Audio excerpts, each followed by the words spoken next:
اگر یہ بات آئی گئی ہے شب برات کے حوالے سے، میں آپ کے ذہن میں ایک چیز بنیاد بنانا چاہتا ہوں، اس قسم کے بیہودہ جملوں کا جواب دیا جا سکے۔ شب برات کی عبادت ثابت نہیں ہے۔ کیوں ثابت نہیں؟ قرآن کہہ رہا ہے محبوب آپ کی راتوں کا قیام بڑا طویل ہے۔ اللہ نے تو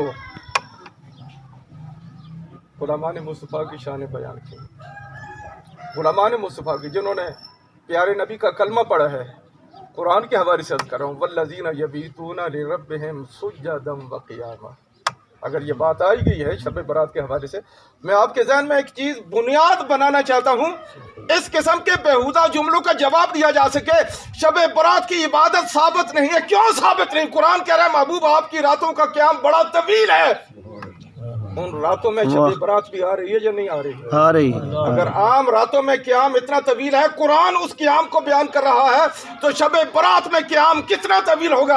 ام المومنین سیدہ عائشہ صدیقہ رضی اللہ تعالیٰ عنہ کی روایت موجود ہے۔ آپ کا ایمان ضعیف ہو تو اس کا کیا علاج کیا جائے؟ حدیث تو ضعیف نہیں ہوتی، ایمان ضعیف ہوتا ہے۔ جی قرآن کہہ رہا ہے قیام طویل ہے، اور مصطفیٰ کی زندگی کے قیام فرمایا وہ تو مصطفیٰ کی شان ہے، مصطفیٰ کے غلاموں کی شان قرآن بیان کر رہا ہے۔ والذین یبیتون لربہم سجدا وقیاما۔ باتا یبیتو کا مطلب ہوتا ہے رات گزارنا۔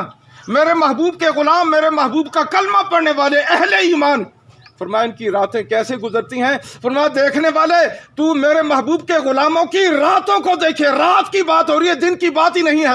یبیتون رات گزارنے کو کہتے ہیں۔ میرے محبوب کے غلاموں کی راتیں تمہیں دیکھنے کا اگر موقع ملے تو میرے محبوب کے غلاموں کی راتیں یا قیام کی شکل میں نظر آئیں گے یا رکوع اور سجدے کی شکل میں نظر آئیں گے۔ سبحان اللہ۔ غلامان مصطفیٰ راتوں کو جاگ رہے ہیں۔ سبحان اللہ۔ یہ زندگی میں آنے والی عام راتوں کا ذکر ہے۔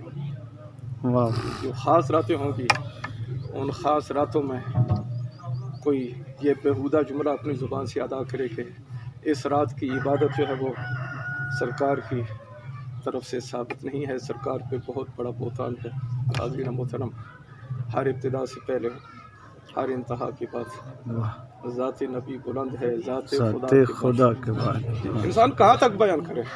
میں نے وہ دیکھا گھڑی کی طرف، آدھا گھنٹہ ہو گیا، 25 منٹ ہو گئے، میں نے 35 منٹ پہ شاید شروع کی، وقت زیادہ ہو گیا۔